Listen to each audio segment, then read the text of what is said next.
अस्सलाम वालेकुम जी, मेरा नाम है फ़िज़ा एजाज़ और आज हम बात करेंगे यूएसए के स्टडी वीज़ा के बारे में, इसकी मेन एलिजिबिलिटी, इसका प्रोसेस टाइम और ईच एंड एवरी डिटेल आज हम डिस्कस करेंगे। सबसे पहले अगर हम यूएसए के स्टडी वीज़ा के बारे में सोच रहे होते हैं तो जो मेन कंसर्न या मेन क्वेश्चन हमारे माइंड में आता है वो ये होता है कि भाई इसका एलिजिबिलिटी क्राइटेरिया क्या होगा जो हमें फ़ॉलो करना होगा। अब बेसिकली अगर अंडर ग्रेजुएट और पोस्ट ग्रेजुएट को सेपरेटली हम डिस्कस करें, अंडर ग्रेजुएट के लिए मिनिमम आपको 50% और अबव मार्क्स रिक्वायर्ड होते हैं इन एवरेज, ठीक है। ज़्यादातर यूनिवर्सिटीज़ आपको 50% और अबव मार्क्स पे आपको एडमिशन ऑफर कर रही होती हैं। इसके अलावा अगर आपके 50% से बिलो मार्क्स हैं तो उसमें आपकी यूनिवर्सिटीज़ डिफरेंट पाथवे प्रोग्राम्स आपको ऑफ़र कर रही होती हैं, जिसमें ये होता है कि आपको कुछ एक्स्ट्रा क्रेडिट्स पढ़ के आपको डिग्री प्रोग्राम में एडमिशन मिल जाता है। इसके अलावा अगर हम पोस्ट ग्रेजुएट कोर्सेज़ की बात करें तो उसमें आपको 3.0 CGPA रिक्वायर्ड होता है और above for direct post graduate degree के लिए। अगर इसकी भी सेम सिनेरियो है, अगर आपकी CGPA जो है वो 3.0 से बिलो है तो आपको जो है वो डिफरेंट यूनिवर्सिटीज़ डिफरेंट क्राइटेरिया के ऊपर जो है वो कोर्सेज़ ऑफ़र कर रही होती हैं, पाथवे कोर्सेज़। उसमें ये होता है कि आपको 1 सेमेस्टर या 2 सेमेस्टर एक्स्ट्रा पढ़ने पड़ते हैं और आपको एडमिशन जो है वो यूनिवर्सिटी में डिग्री प्रोग्राम में मिल जाता है। सेकेंड एलिजिबिलिटी की अगर हम बात करें तो उसमें हम सोचते हैं कि लैंग्वेज प्रोफिशेंसी में कौन सा चाहिए होगा। अब लैंग्वेज प्रोफिशेंसी की हम बात करें तो अब यूएसए में there number of options available, कि मतलब आप उनमें से कोई भी एक चूज़ कर लें। बहुत सारी यूनिवर्सिटीज़ जो हैं वो 2-3 तरह के आपको ऑप्शंस दे रही होती हैं, 2-3 तरह के आपको इक्विवेलेंट टेस्ट दे रही होती हैं जो आप परफॉर्म कर सकते हैं, जो आपको लगता है कि आपके लिए सूटेबल है और आप वो कर सकते हैं परफॉर्म इजीली। इसमें सबसे पहले आपका मेन आइल्स होता है। आइल्स हर यूनिवर्सिटी एक्सेप्ट करती है। उसमें आपको जो है वो जो बैंड रिक्वायरमेंट होती है वो ओवरऑल, वैसे अगर हम देखें एवरेज में तो वो 6.5 नॉट लेस देन 6.0 होती है, बट बहुत सारी मेजर यूनिवर्सिटीज़ आपको डायरेक्ट इंटरनेशनल डायरेक्ट प्रोग्राम में 6.0 नॉट लेस देन 5.5 बैंड पे भी आपको एडमिशन ऑफ़र कर रही होती हैं।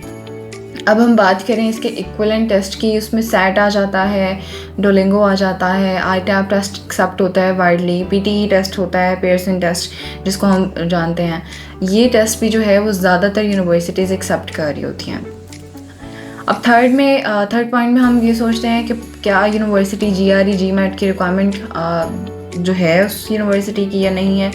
तो there are number of universities जो कि GRE GMAT को रिक्वायर नहीं करती फॉर योर एडमिशन, तो आप उनमें से जो है वो चूज़ कर सकते हैं और इसकी मज़ीद इन्फॉर्मेशन के लिए आप हमें कांटेक्ट कर सकते हैं। We can provide you the further information. तीसरा, अब हमें इसके बजट के ऊपर बात कर लेते हैं। बेसिकली जो यूएसए का बजट है वो यूनिवर्सिटी टू यूनिवर्सिटी ओवरऑल तो वैसे वेरी करता है। हम किसी का भी आपको एग्जैक्ट अमाउंट नहीं बता सकते, लेकिन अगर हम एवरेज अमाउंट के ऊपर डिस्कशन करें तो आपको यहाँ से जो है वो इनिशियली ज़्यादातर यूनिवर्सिटीज़ या तो कोई डिपॉजिट नहीं ऑफ़र कर रही होती कि आप इनिशियल डिपॉजिट दे के आएँ, या फिर आपको $4,000-2,000 का जो है वो इनिशियल डिपॉजिट पे करना होता है, उसके ऊपर आपकी वीज़ा फ़ाइल हो जाती है। अब हम उसके अकॉर्डिंग देखें तो आपको 20-25 लाख का ख़र्चा आ रहा होता है, बट यहाँ पे जो है वो इसी पॉइंट पे हम एंड नहीं कर सकते इस चीज़ को।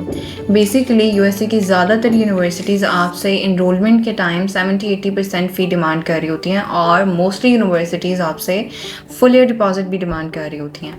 तो उस सूरत में हमें फिर जो है वो अपना एक्सपेंस मैनेज करना होता है अकॉर्डिंग टू यूनिवर्सिटी।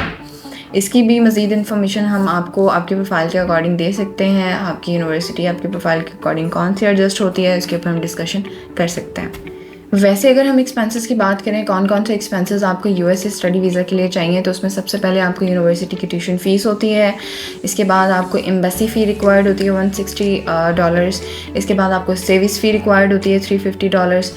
ये कुछ ऐसे मेन एक्सपेंसेस हैं जो आपको रिक्वायर्ड होते हैं। अगर हम लोग अदर एक्सपेंसेस की बात करें, इसमें आप अपना जो बजट बनाते हुए आप अपना लैंग्वेज प्रोफिशिएंसी भी ऐड कर सकते हैं, आप अपनी ट्रैवलिंग कॉस्ट को भी ऐड कर सकते हैं।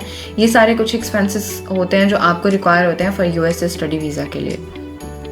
अब हम बात कर लेते हैं प्रोसेस टाइम की। तो यूएसए का प्रोसेस टाइम बहुत फास्ट है। यूनिवर्सिटीज़ जो है वो ओवर सब्सक्राइब ना होने की वजह से आपको बहुत जल्दी रिस्पांस देती हैं। इनिशियली 10 to 15 डेज़ में आपको एक्सेप्टेंस आपका मिल जाता है if you are completing all the requirements of the university. अगर आप कोई क्राइटेरिया पूरा नहीं कर रहे और इन द मीन टाइम आपको जो है वो आप अप्लाई कर रहे हैं यूनिवर्सिटी के लिए, जस्ट से कि आपके पास आपका लैंग्वेज प्रोफिशिएंसी नहीं है, आप फिर भी अपने एक्सेप्टेंस के लिए अप्लाई कर सकते हैं। उसमें आपको सिंपली एक्नॉलेजमेंट मिल जाता है यूनिवर्सिटी की तरफ से and then you can get the conditional offer letter. Intakes की हम बात करें तो इंटेक्स आपके पास 3 अवेलेबल हैं पूरे यूएसए में। आपको डिफरेंट यूनिवर्सिटीज़ मेजर जो है वो 2 इंटेक्स ऑफ़र कर रही होती हैं, स्प्रिंग एंड फॉल। इसके अलावा बहुत सारी यूनिवर्सिटीज़ आपको समर इंटेक भी ऑफ़र कर रही होती है। समर इंटेक का इशू ये है कि इसमें ज़्यादातर आपको अंडर ग्रेजुएट कोर्सेज़ मिलेंगे, आपको पोस्ट ग्रेजुएट कोर्सेज़ जो हैं वो कम ऑफ़र होते हैं। इस वजह से ये अंडर ग्रेजुएट के लिए ज़्यादा अपॉर्चुनिटी है।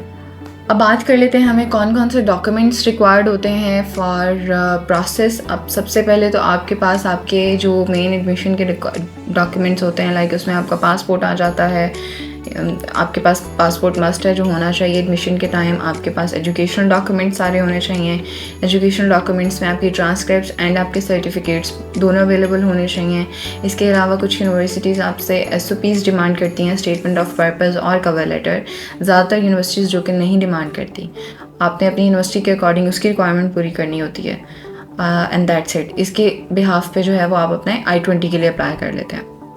वीज़ा फाइलिंग के डॉक्यूमेंट्स की बात करें तो उसमें सबसे पहले आपको I-20 जब जनरेट हो जाता है यूनिवर्सिटी की तरफ से, आप उसके साथ ही अपना सेविस फ़ी रीसेट जनरेट करवाते हैं, सेविस फ़ी पे करवा के उसके बाद अपना अपॉइंटमेंट लेटर निकलवाते हैं and you can apply for the visa. इसके अलावा हम लोगों ने एक नई सीरीज़ स्टार्ट की है यूएसए की यूनिवर्सिटीज़ के ऊपर, so stay tuned with us.